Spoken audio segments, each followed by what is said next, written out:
I know that was earlier in the season, but you don't deserve to be there because you lost the only two games of the year that mattered, and you're not in a conference.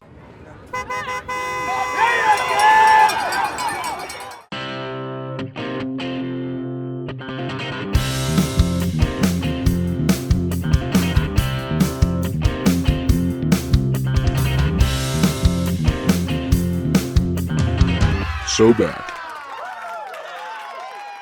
What is up, everybody? We are so back. It has been a minute now. Me and Austin have been very busy. Holidays are tough, but we've got a new year, turning a new leaf here, and I'm excited to get started with you guys. We are in the heart of everything crazy about football right now, so I'm quite excited to get started. Austin, how you feeling over there? First episode of 2026, this is going to be a good year. We got great football. This is probably up there with one of the better weekends of like the year, just because we got Thursday, Friday, Saturday, Sunday, Monday. We got football coming out of our ears. All the teams are good except for the Panthers. And it's just a great time to be a football fan.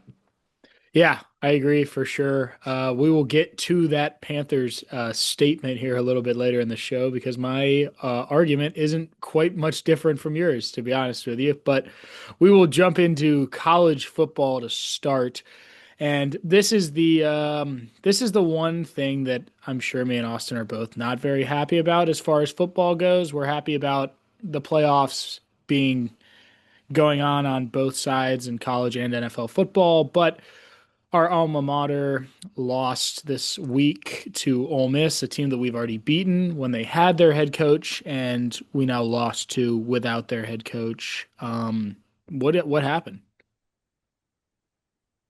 You know, it seemed like in one of those situations where just their quarterback won them that football game. I mean, we scored 34 points. I thought the defense played well for a vast majority of that game. And then the third quarter, fourth quarter, Trinidad Chambliss just found something. There was I don't even remember which one. I think it was the one to put them up.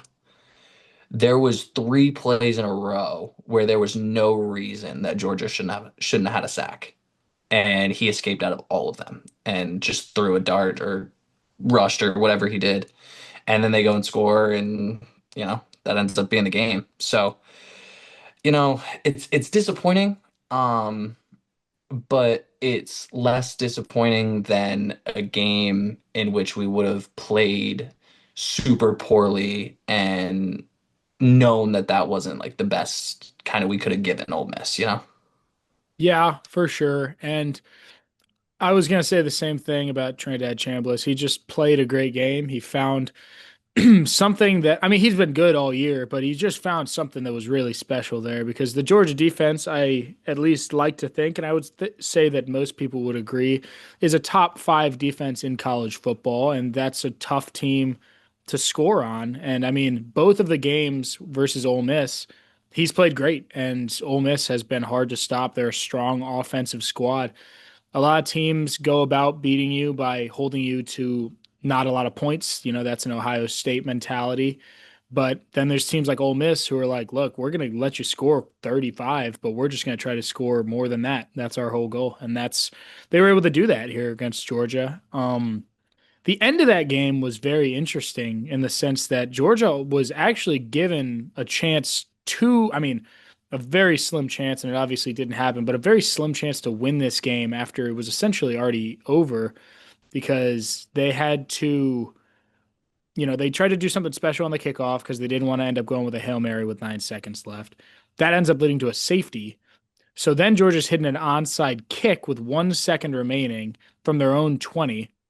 They recover the onside kick and are down the instant they touch it, meaning the clock doesn't roll because in college you don't have to be touched.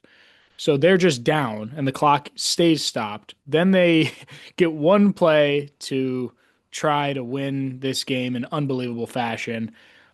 I didn't even really want to win the game that way. I didn't feel like that was even very deserved. But I mean, Ole Miss is playing eight people deep. They're rushing three. Obviously, Ole Miss still ends up winning the game. And they'll move on to beat, or not to beat. I mean, I guess I kind of hope they beat them. I don't really know. They'll play Miami, and that's a game that, you know, is going to be interesting in the sense that it's two teams that I thought had no business being this deep in the playoff. Yeah, I mean, I think we can move on to Miami a little bit. Miami beating Ohio State. I just I don't know what to say kind of about this Ohio State team because there was a lot of people that said that this Ohio State team might have been better than last year's Ohio State team. And then, we let them go through their cupcake schedule and we let them play and da da da da da. And then they get to the Big Ten championship. They play an Indiana team who we've now seen is very good, and has proved that they are very good. Um, and then you lose to a Miami team who, yes, has something to prove, who played well, but like it's not a team that you should be losing to in the slightest. Carson Beck didn't light the world on fire. I mean, they won that game with their defense and their running. So I don't know. I don't know where you are as an Ohio State fan. This loss is, I think, a little bit different than Georgia's Ole Miss loss. I mean, I definitely think it's a little bit different because it comes in the sense that, yeah, like you said, a lot of people were saying that this Ohio State team has done nothing but improve. So there's no reason that they shouldn't win the national championship again because there's that whole argument that now they have Julian Sayin, who is the savior of Ohio State, allegedly, as far as these fans are concerned. His completion percentage was like one of the highest in college football history. But, when you're playing nobodies, like you said, my completion percentage might not have been that bad. So it's just like kind of funny to me that it was said that they were going to, go and win the national championship again. And that was a tough game to kind of cheer for because I despise Ohio State, but I definitely don't like Carson Beck. I was happy that Miami took down Ohio State, though.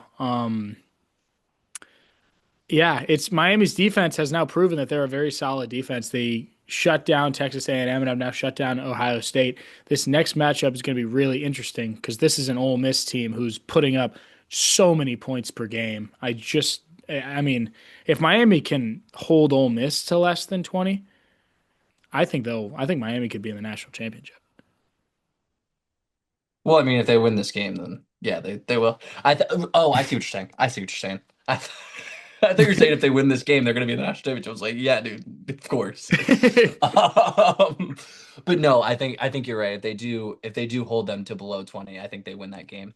Um, but yeah, this it's such an odd position for Ohio State to be in because they were just so good all year. We thought they were so good, so good, so good, and then they lose two straight, and there's nothing to prove to me now that you are good.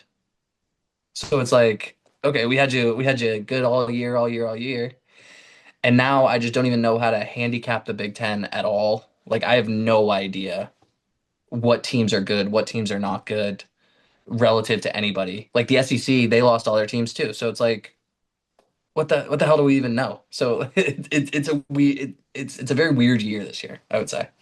Yeah, for sure. And I think similarly, it's kind of a similar thing because there's two Big Ten teams in there right now, one ACC team and one SEC team. But the two Big Ten teams that are in there, I mean, we'll get into these games just semantically in a minute. But the two teams that are in there being Oregon and Indiana. Indiana has been great all year, so I actually do think this team is good. But Oregon is just not really a surprising team to be here because they have played Tulane and then played Texas Tech, and I respect the committee for putting Texas Tech as a top four team because they're trying to incorporate these other conferences. But the two conferences, I guess three if you want to say ACC, but in my opinion, the two that are really important are the Big Ten and the SEC. And you kind of gave Oregon a cakewalk by acting like it was going to be tough for them playing Texas Tech. And they've just kind of been gifted this semifinals opportunity. Um, and yeah, I don't really know who is good. But I do think there's one team for sure who I'm pretty certain is pretty damn good, and that's Indiana after their just pummeling against Alabama this last week. How'd you feel about that game? I mean, it's always a good day when Alabama loses. That's for sure. Um, but it was very impressive to see how this Indiana team came out and just kind of shoved it down Alabama's throat. I thought they outplayed them in every phase of the game, and they just went out and kicked their ass. And that's a thing that you see Alabama traditionally doing to people is just going out and kicking somebody's ass. And Indiana has never done that. So it's so weird to even comprehend that Indiana is good at football for some reason. Like what I still am unsure of everything, but the one thing I am sure of is Mendoza can sling it. As much as I don't necessarily like him that much, he can sling it, and I think he's going to lead this team to a national championship. As far as I'm concerned, I agree with you. I think that they're definitely the best team in the Final Four right now. I mean, this game was just Kurt Signetti masterclass, just in complete control the whole time, just absolutely not scared whatsoever. And we kept thinking, like, I remember me and Austin were actually hanging out while this game was going on, and we kept just kind of thinking in the back of our minds, like, Alabama's not going to let this game be a blowout. They're going to somehow climb back in. Then the backup QB comes in, and we're like, whoa, they're like trying to repeat the script of like what they did against Georgia back in 2018. That kid was kind of sick though. He was kind of sick. And I mean, for the first drive, there was about 6 plays in a row. He's on the run. He's slinging it. We're like, dude, this guy is the guy. Why has he not been in all year? But Ty Simpson, who? obviously, it didn't end up mattering as Indiana, yeah, like you say, just at, give a big old belt to ass against Alabama. And Alabama's now out. And this kind of leads to this question of, you know, does Alabama need to go grab a new head coach? And I'm not really sure because he did still get them into the playoff and they won a playoff game. It's just, I don't remember who said this. I don't know if it was you or if it was my buddy Jack, one of the two. But the reason that this job looks as appealing as it does is because of what Saban did. This job in itself is actually, in my opinion, now is a great argument, is that it's not actually that good of a job. It just looked like it was that good because of the control that Saban had over his players and just over college football overall. I think it's a good argument. That's I believe Jack made that argument. But I it's interesting because I still think Auburn is a really good job. So anything that Auburn has, I would say that Alabama is also offering in terms of like what you're going to get out of the job, the location, the recruiting, kind of that stuff.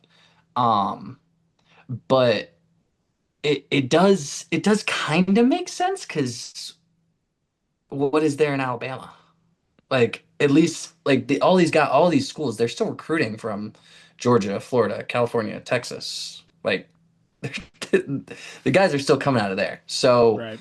um in a sense, maybe it isn't the most attractive job, but you can see what being Alabama did for Alabama this year in terms of like just seating and ranking and how everybody kind of feels about them from the jump.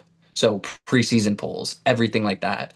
That's part of what makes this job more attractive is because you can come here and you can put a 10-2 season that, it wasn't necessarily your best, but you're still gonna make it to the quarterfinals of the college football playoff Right. and you're gonna be just fine. And you're still gonna keep your job. So, you know, I think Alabama is looking for a reason to get rid of DeBoer, but with a playoff berth and a playoff win, he can't fire the guy. I mean, he did better than everybody except for four teams. Right. So like, what are you supposed to do? Right. I mean, that's like, Georgia being like, yeah, we didn't make it to the national championship, so Kirby, you can just pack up and hit the road. It's a little bit different because Kirby is a proven coach, but still, it's the Right. same kind of thing. Um, but yeah, I mean, I don't know. Alabama definitely is still a good squad. They go a little bit back to the drawing board because of this kind of just straight up embarrassment in the playoff, but they're going to be okay. They always end up being okay. So I'm sure they'll come back next year, be maximum a two-loss team. And the Bama bias just goes pretty crazy. This team could lose 3 games, and if they're quality losses, they could see their way as a 12 seed team. It's just how things go. But um, beyond that, now we have Oregon beating Texas Tech, and beating I use lightly. This was a pummeling. Texas Tech offense looked like they'd never stepped on the field. It's a good thing that BYU didn't make the playoff because Texas Tech beat the crap out of them twice and put up 38 points. So I don't even want to see what BYU would do against one of these top schools. Yeah, I mean, I'd like to hand up accountability. I thought this Texas Tech team was really good. I thought they were I going did to make it to too. the national championship game. And that offense was just brutal. Like their defense can be good, you know? Like you can only be so good if your offense scores 0 points. How many they put up? It wasn't that many. No, zero. Oh, Was Oregon, they it? put up 23. Oh, yeah, 20. Okay, so it's 23-0. So you shut them Yep. out. Yep. So if you can't get any help, I mean, what a what just I don't even know. Like it just makes you think of all these games in the Big 12 that you watched and like are any of these teams any good? Like are Right. any of these players any good? Because this team that Oregon wasn't they weren't even in their conference championship game and they just beat the dog piss out of you and you didn't even have any signs of life. Right. So like how can I expect that the BYUs, the Utahs, the other Big 12 teams that they beat, how can I expect them to be good?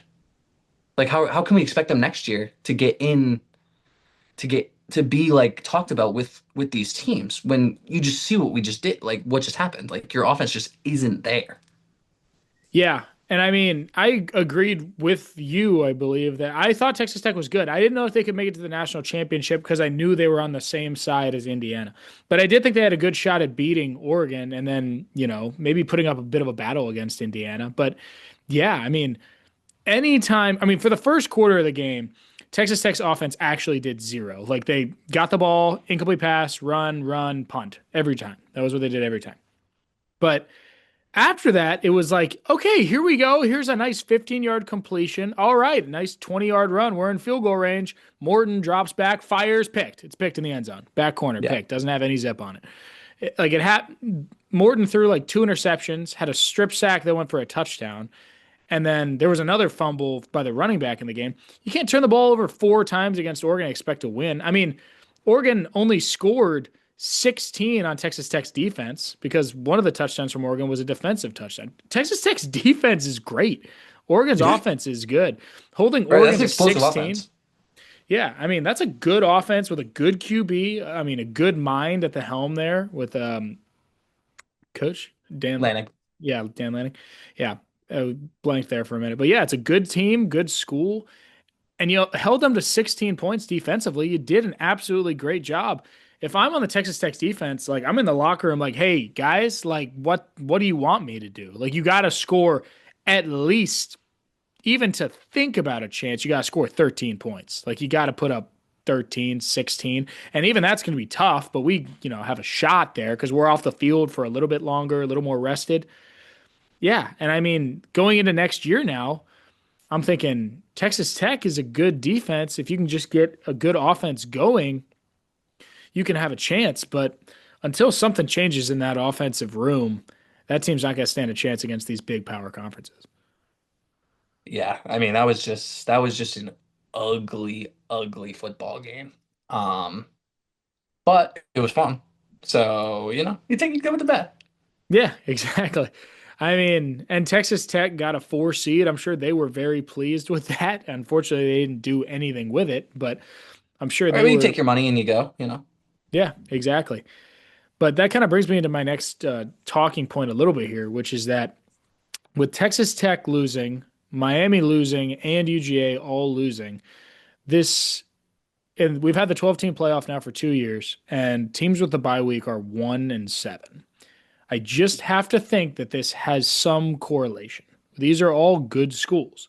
UGA is a great school. Ohio State is, we're pretty sure, a good school. Texas Tech is We're pretty sure. Texas Tech is this one actually we're pretty sure was a good school. Indiana is the only team in the last 2 years through all 8 of those games who did their job and actually won. I mean, gotta think there's some kind of correlation there.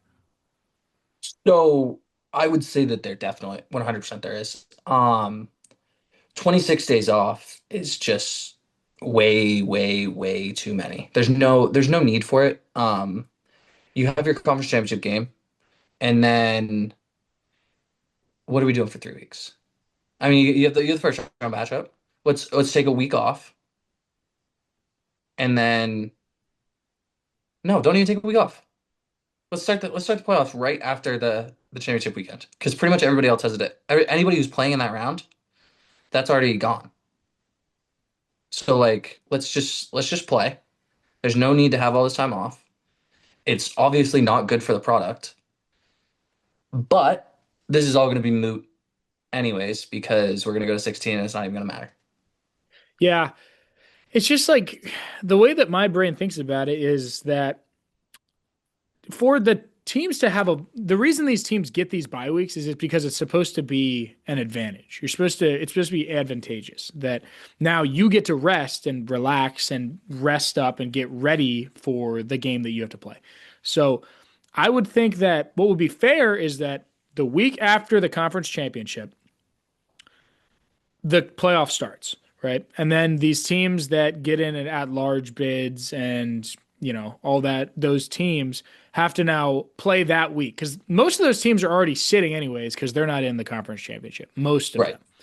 So they've already rested a week. Now you get them to play. You get 1 week off, and then you get them the next week. You've had a week off. They didn't get last week off. That gives you the advantage, and it still, gives you a week off. A month off is like, it's not really, I mean, Indiana did great. They played great, but obviously this has some kind of effect on teams because 1-7 is terrible. Last year, not one team won when they were supposed to win. Yeah, and I mean, you can even see Indiana, their first drive went 3-and-out. Like Yeah. you can, Mendoza said it. He said you can see how teams get into trouble with this much time off because he said he got behind center and was like, "Whoa, I haven't played football in 26 days. Like I haven't played actual football in 26 days." And it's really important that you keep playing football, obviously. So it's just we just need to switch it to 16 and then it's gonna be fine. Or we need to move the schedule. But I think it'll go to 16. Is it gonna go 16 this summer? Is it this year? I didn't think it was I this year, is think it? I would imagine that they're gonna vote on it. It's gonna be this year Yeah. I mean, here the one or next year. argument, the one argument that was really against the expansion of this playoff is that there's only going to be 4 teams who can ever win the national championship anyways, right? And this whole scheme, this whole new 12 team playoff has completely disproved that. As now we see the 4 teams who would be picked to be playing in the playoff are now 1-7 through the last 2 years. Maybe last year Boise State wouldn't have been in the Final Four, but still 1-7. I mean, that is kind of proof in itself that the 4 teams who would be playing for the national title are not the only 4 teams who can win the national championship. I mean, Miami's in this and they barely slipped into the playoff. Ole Miss is in this. They probably would have missed it because they don't have their head coach anymore. Indiana's the Mhm. only team that would be in this. Oregon wouldn't have made it because Ohio State and Georgia would have went. Indiana's the only team that is in this Final Four that would actually be in the Final Four had it been how it used to be a couple years ago. Yeah, I mean it's a weird system. It's like at this point we're getting to the point where like you have two big conferences, three, four total, you'd say. Um, why don't we just do we break this up into conferences? Let's just do the playoffs. Like let's just seed it and do the playoffs. Because that came out of my mouth, I didn't like it. because I want to argue. I want to argue about this. That's the beauty of college sports, of this particular of college football, is we get to argue until we are blue in the face. Yeah. And in reality, it's up to a group of about 20 nerds who just get in a hotel conference room and decide it for us, which is kind of fun. And then we just get to be mad at those dudes, which Right. is great. So I retract my first statement.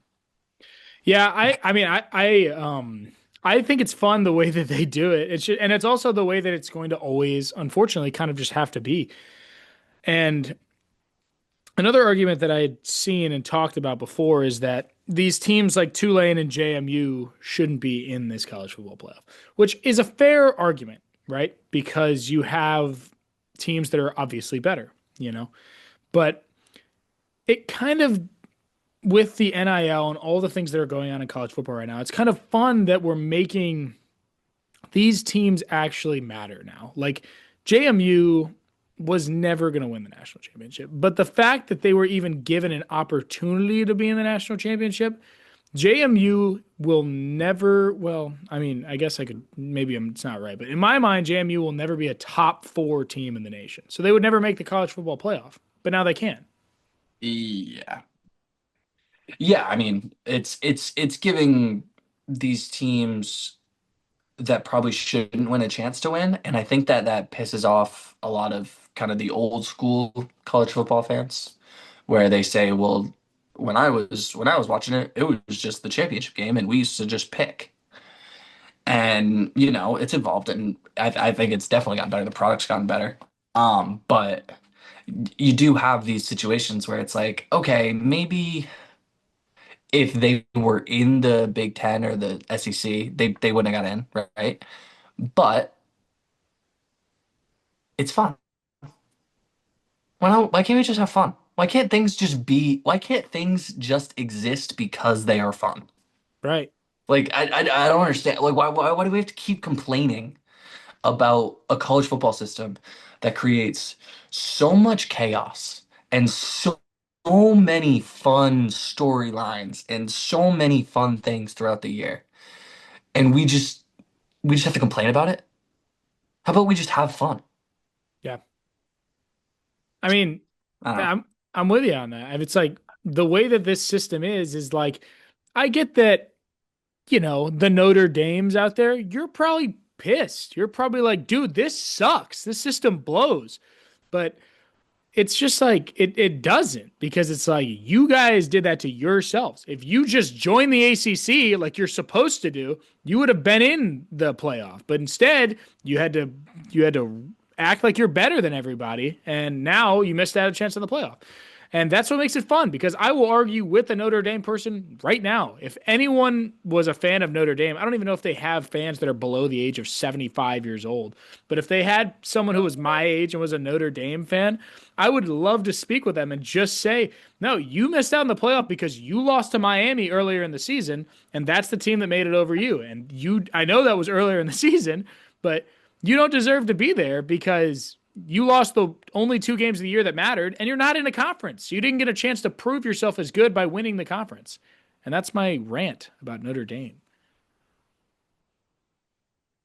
Yeah, I mean, just join a conference. You're in a conference in literally every other sport.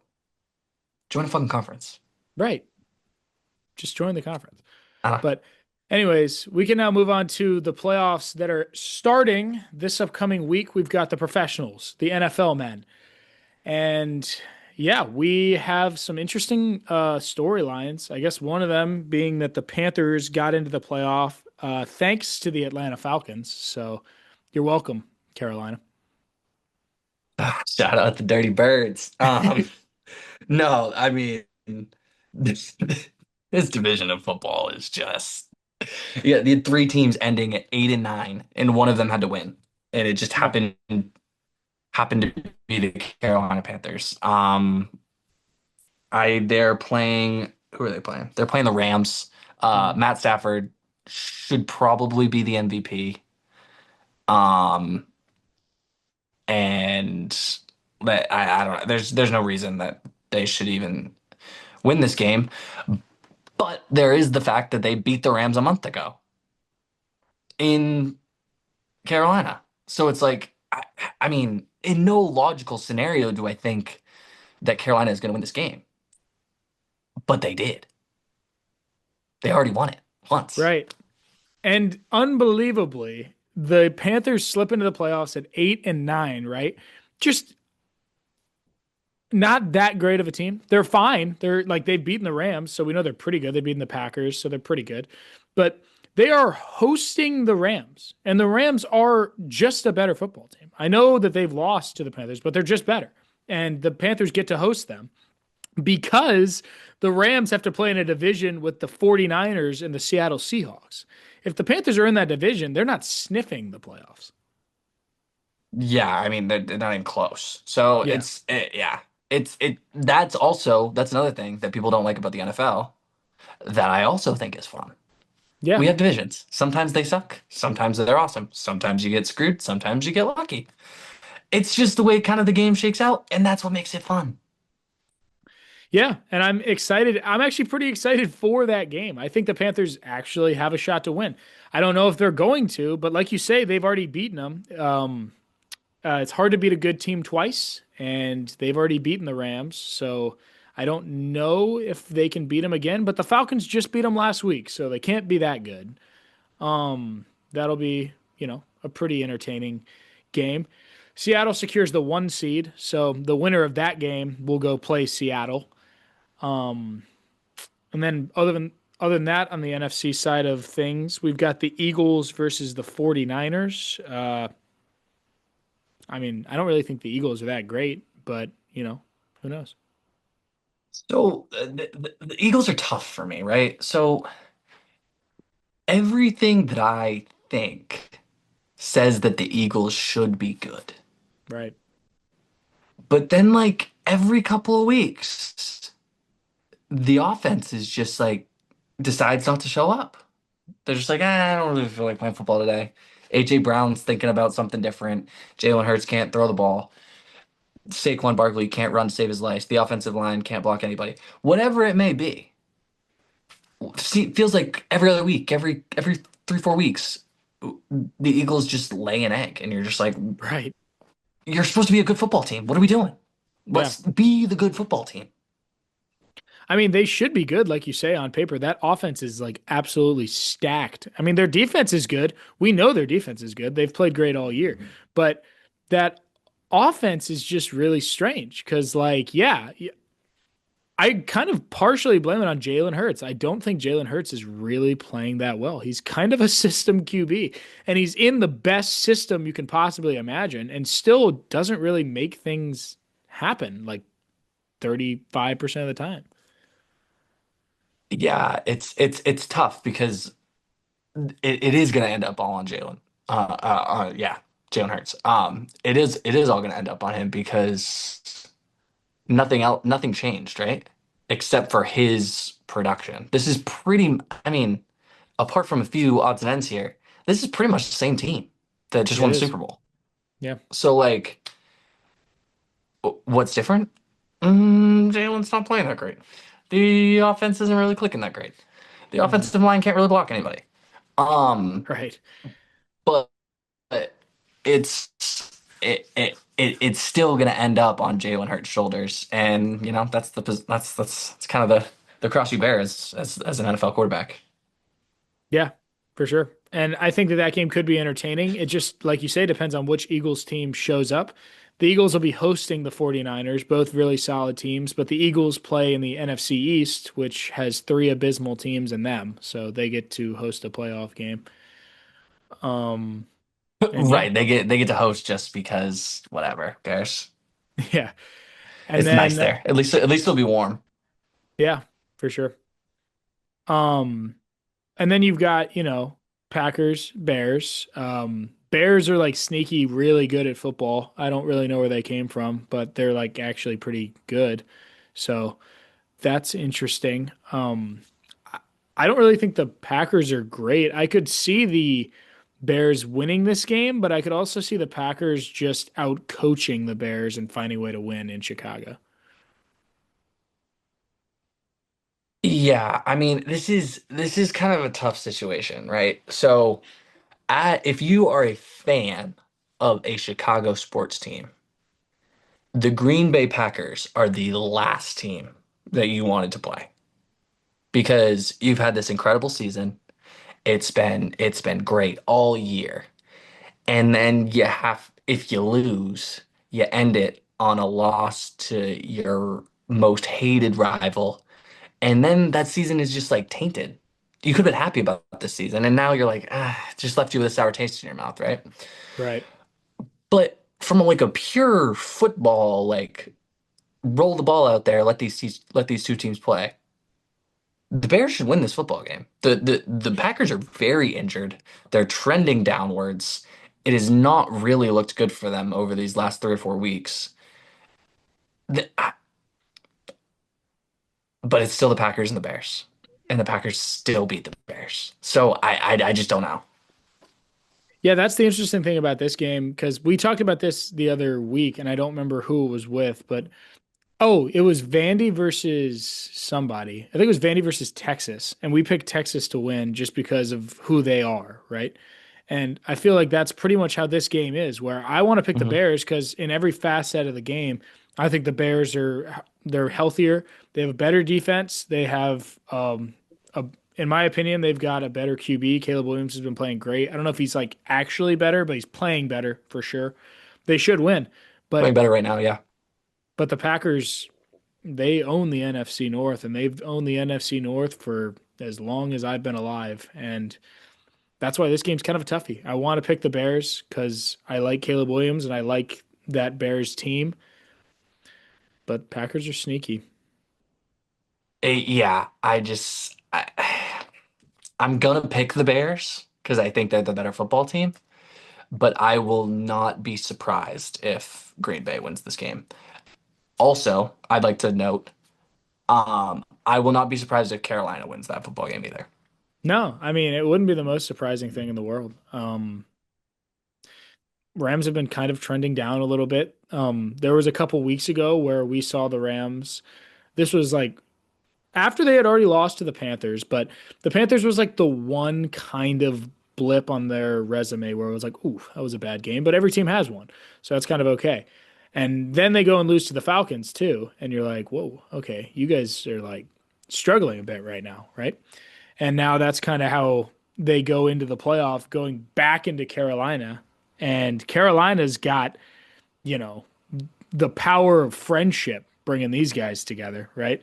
Because they're just happy to be here. They haven't been to the Hmm. playoffs since 2017. These guys are just like, all right, nothing's on the line for them, really. I mean, they would like to win the Super Bowl, but if you're a logical Carolina fan, not my girlfriend, i.e., the Panthers cannot win the Super Bowl this year. They're not good enough. But you'd like to win a playoff game? That'd be cool. And you get to host the Rams here. So I'm with you. I wouldn't be very surprised if this is a win for Carolina. Well, so I also say this because in 2010, the Seattle Seahawks went 7-9 and won their division, and they beat the Saints in the wild card round.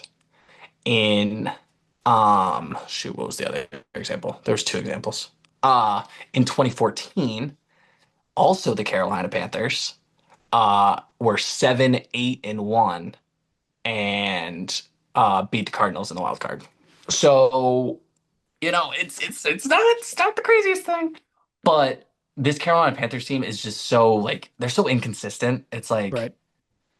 they're not favored, so that's a point in their direction, I guess. But um, because you know that stat. Have we talked Yeah. about that stat? How they just Yeah. don't win when they're favored? Okay, No, they I just never want to make win. sure. But yeah, it would be fun to put money on the Panthers and just cheer for the Panthers, but you know, We'll see. Yeah, I saw that stat earlier though, and teams that get into this is like since 2000, but teams that get into the playoffs with a losing record have actually won the wild card more than they've lost, which is kind of an interesting stat. But, nothing to lose. yeah, nothing to lose. You're just playing for fun out there, and Mhm. we'll see how it goes. And then we got on the AFC side of the coin, the Broncos win the 1 seed. It was either going to be them or the Patriots, but the Broncos earn it. So they'll be sitting out, waiting on the Texans versus Steelers game. The Steelers slipped into the playoffs last night off of a missed, like, 41-yard field goal from the Ravens. Just heartbreaking for Baltimore. It won't necessarily be the winner of this game because if the Bills win, it'll be the Bills, or if the Chargers win, it'll be the Chargers Oh, true. because they You're right. reseed. It's whoever the lowest seed is moving on to that. So stupid, but they do reseed. Um, You're right. but yeah, no, this is what a crazy way to end the season there for the Ravens. Your kicker, who's been pretty decent for you. I mean, you brought him in to take care of an aging Justin Tucker who has started for the first time in his career to show signs of not playing very well. You bring a new guy in, he's playing well, and you need him to make one kick at the end of the season to put you in, and you can't do it. And now that guy's probably gonna get cut or not renewed. He's gonna have to go find another job, and it starts all over again with the Ravens. It's just Yeah. disappointing to be a Ravens fan at the moment. And it was the most interesting end of this game, too, because to start, the Steelers went out and scored a touchdown. We're up 2 points, had an extra point to make it a field goal game. They missed the extra point, and it's like, holy crap, the Ravens just have to go down, get in the field goal range, hit a field goal, and bang, they're in the playoffs. They do it. They do their job. Lamar throws a dot to get them in the situation. It's center. It's not on either of the hashes. It's just dead centered. And he just missed. And it was a terrible kick. It didn't go off the upright, didn't miss by an inch. He missed it by like 7 feet. It was a terrible kick. And yeah, now Baltimore is, like you say, this is similar to what the Bears could experience. Are now, their season wasn't great because Lamar was hurt, but they almost made the playoffs, which is like, hey, we almost made it, until you realize that the team you lost to is the team that you hate the most. And now Aaron Rodgers and the Steelers get to go play against the Texans when you think it should be you. Yeah, and I just it's interesting. I don't know what to make of this game because I really don't think either of these two teams are very good. Um, I do not trust the Texans whatsoever, and this Steelers team has been very up and down. This looked like it was going to be the first year that Tomlin wasn't going to make the playoffs. Like they've been scratching and clawing trying to find it. And honestly, I think they beat the Texans for that exact reason because they've been playing these playoff essentially games and they just won a really really scrappy playoff game. So, and you have Aaron Rodgers. It's Aaron Rodgers versus CJ Stroud. If we just pull back all the other layers, right? It's Aaron Rodgers versus CJ Stroud. I'm going to take Aaron Rodgers at 40 over CJ Stroud every day of the week. I think I do agree with you here. The Texans defense is very good, but I just think the Steelers are going to find a way to get a scrappy win here and find their way into the divisional round. Um, and then we have also just on a little quick sidebar. I agree with you in the sense that, well, actually, you didn't say this, but I think the AFC is much weaker than the NFC this year. I think the NFC is very 100%. strong. I think the NFC is strong, and I think a team from the NFC is going to win the Super Bowl. But I disagree. okay, well, We can talk about who do it. We you? can talk about it in a Yeah, minute. we'll talk about it after. But Well, actually, no, we're talking playoffs right now. I think so. Here's why I think that. Um, I think that all of these teams in the NFC, you look at the Rams. Let's just assume that all the top seeds win, right? So Bears, you're probably gonna have to win a close one with the Packers. The Eagles, that's gonna be likely a dogfight with the Niners. And then you take the Rams. Now you got to go play the Seahawks, who are really, really good. And then the Eagles and the Bears, that's going to be a tough matchup. All of these matchups, what I'm getting at is they're all just going to beat the piss out of each other. And right, by the time we get to the end, is it going to be like a fresh as a daisy Bo Nix? Just kind of waiting there, like, hey guys, what's going on? I throw touchdowns for fun, you know? right. So like I don't know. That's kind of how I see this going is an AFC team kind of rolls their way through the playoffs, whether it be the Broncos or the Patriots or honestly I can see the Bills doing it. Mhm. Um But do they just roll their way through the playoffs and then get to the Super Bowl and it's they just they're just more rested and they feel better than the other team? I don't know. But I that's kind of how I see it going. It's not a bad. Sorry, guys. It's not a bad argument. I agree that I think that an NFC team will still win the Super Bowl just because I think that that section of the playoff is so much stronger. But I can absolutely see the argument that if these two sides were at war with them, like if the NFC was against the AFC actually, and they just like brawled it out, the NFC would totally win.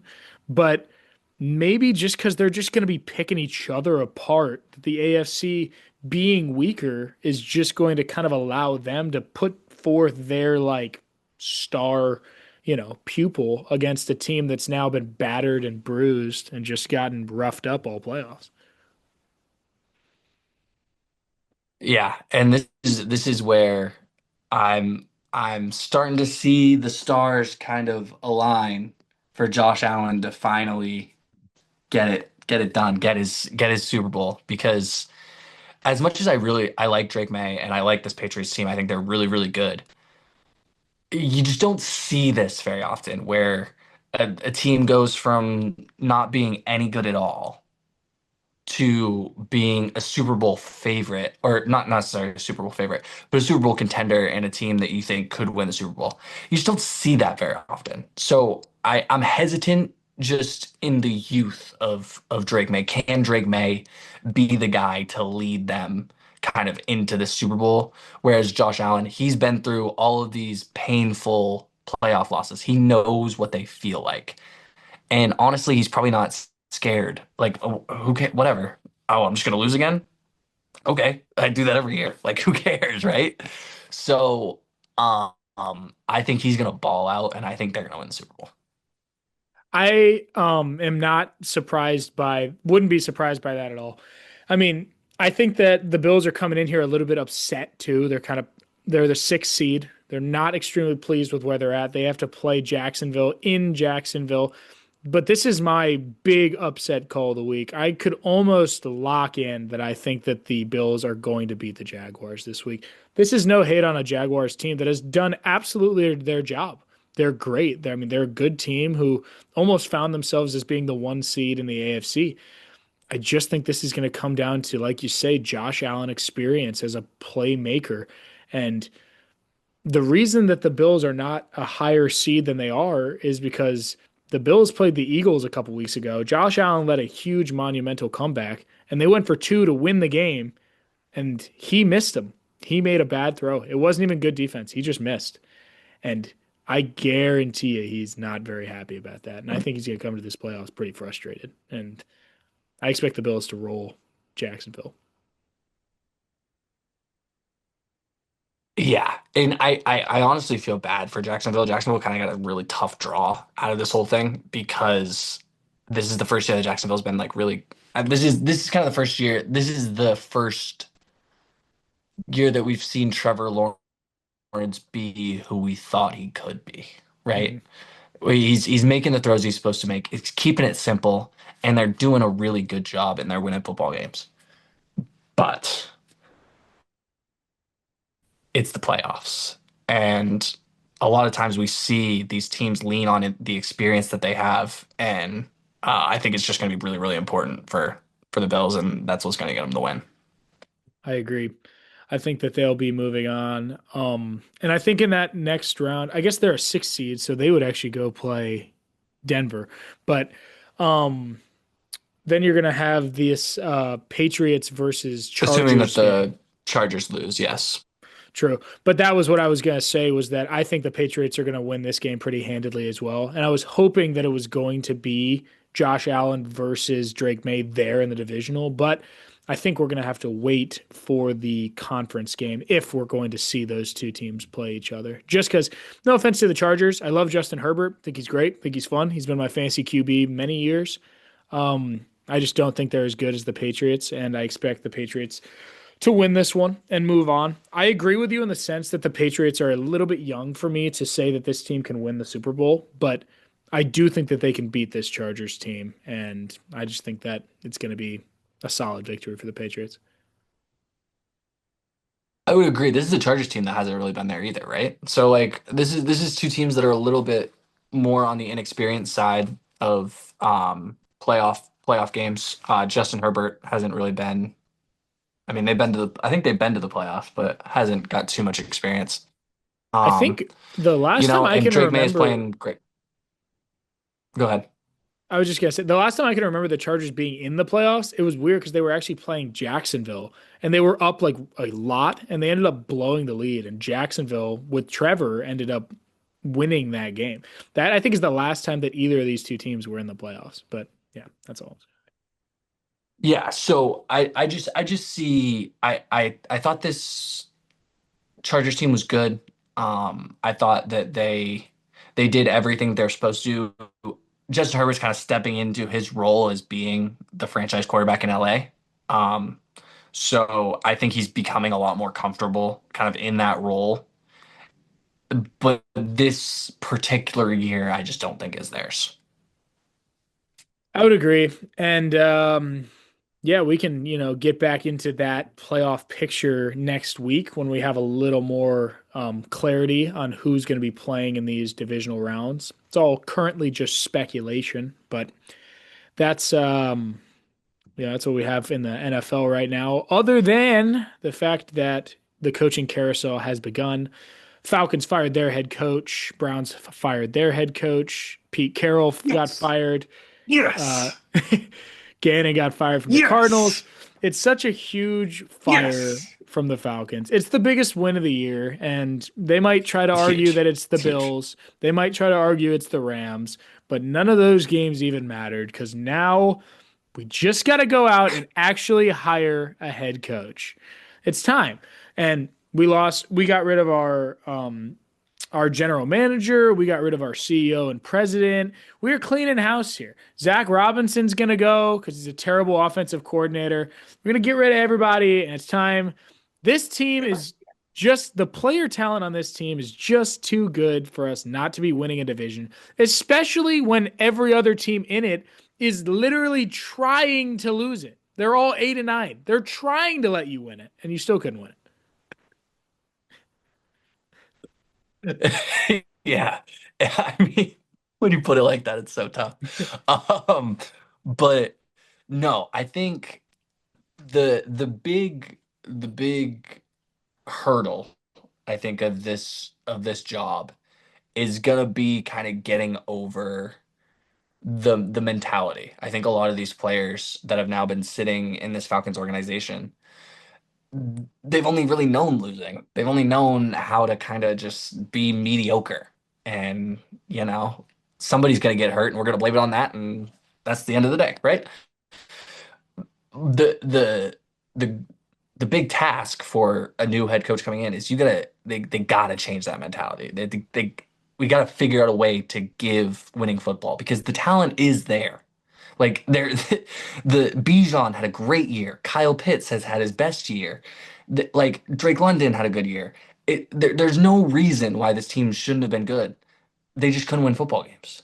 Not to And mention the you fact know, that this defense was like top five in the league. We had like three yeah, they're rookies who were legit, like all in rookie of the year talks, and like we just couldn't win. We just couldn't win games.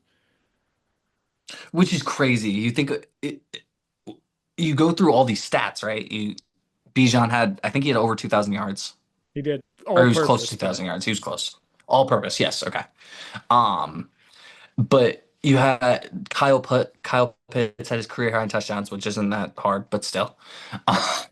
Drake London played well, right? So you get all these guys and they're producing all these stats, and your defense is playing well. But how is it not showing up on the feet, like in the score sheet? I just don't understand how that happens.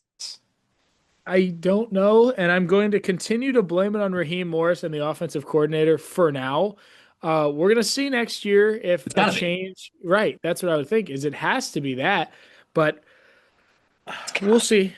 We'll see. I mean, this team is they're too solid and young and with good talent to not be making the playoffs. And I'm getting old, guys. I haven't seen the playoffs since I was a sophomore in high school.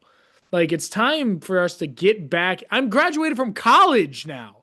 I haven't seen us be in a playoff game since I was 16. No, I think I was 16, 16 years old. It's time for us to win a playoff game again. It's just getting kind of annoying. But other than Morris being fired there, the Browns get parted ways with Kevin Stefanski. I think that's the right call. He's just not fit Yeah. for that organization. They tried the Stefanski thing, it didn't work. He actually has an interview with the Falcons, and I really hope we don't hire him, but we'll see. Really? I think he's a really good head coach. I actually do. To be able to stay in to be able to keep your job with the Browns for 6 straight years. You know how impressive that is? I guess They that's true. stink. You get like a 2 year, and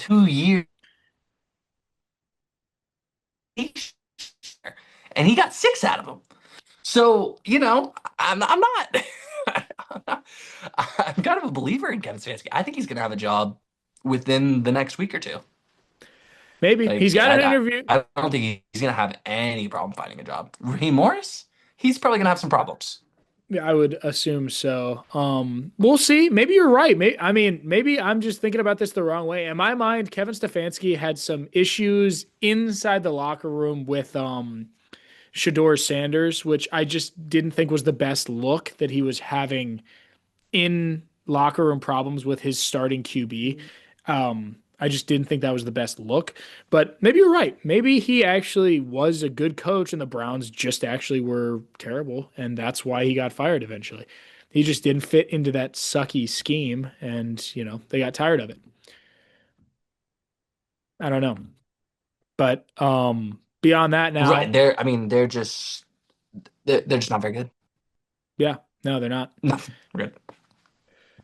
And beyond that now, we've got the just the oldest fart you've ever seen. Pete Carroll gets fired. This actually surprised me. I know that he's super old, and I know that he probably shouldn't even be on a football field anymore. But I actually was surprised. I know he had a bad year, but the Raiders are terrible. Like, it's not really his fault that y'all suck that bad. You're not going to find anybody who can lead this team to the playoffs. There's two, like, they have the first overall pick this year.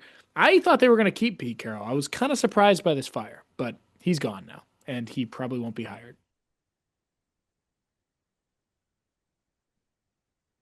So I think the logic is all right. We got weapons. We got Brock Bowers. We got Ashton Genty. We got a defense that's not great, and we don't really have a quarterback. So how about we get rid of the coach? We bring in a new quarterback and a new coach. So let's keep them together. At least we know those two are going to stick together, hopefully. And then, however it plays out. But like, I think it comes from trying to put a young quarterback in the best position possible, and with an aging, probably not very nice, Pete Carroll at the moment. I just don't know if that's the best situation to be going into as a young quarterback. Yeah, I mean, with the Raiders, they had already secured the first overall pick, despite actually beating the Chiefs last week.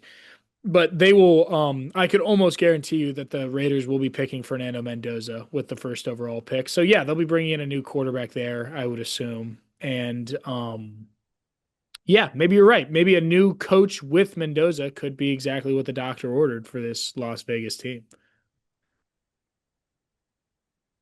Mendoza to Bowers. It would be pretty, it's gonna be I like sweet. it.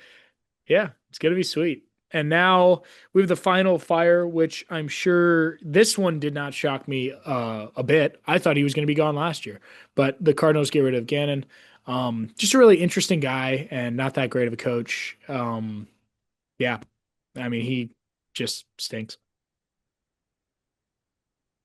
Yeah, I mean it's reset time in Arizona. He's gone. I think Kyler's probably gone. Honestly, you should probably get rid of the GM too, just for fucking shits and giggles. But like, but yeah, it's a total reset here for Arizona. But definitely needed. Absolutely. And yeah, we already have. coaches being getting interviews for these open jobs. I know Stefanski's got an interview with Atlanta. I think he has one in Arizona as well. So there's a couple, these guys who are now looking for new jobs, and we'll see where they end up. We'll see if we have anything to talk about next week with you on that.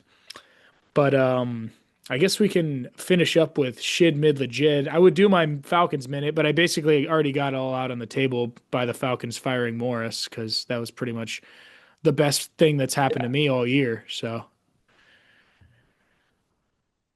we go.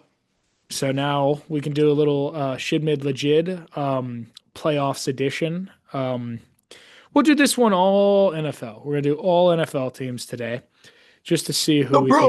bros. Yep, the professionals, the leaders, the commanders and chiefs. So we're going to bring in we're going to bring in his stuff. All right. Let's bring in the Rams, the Bills, and the Jaguars.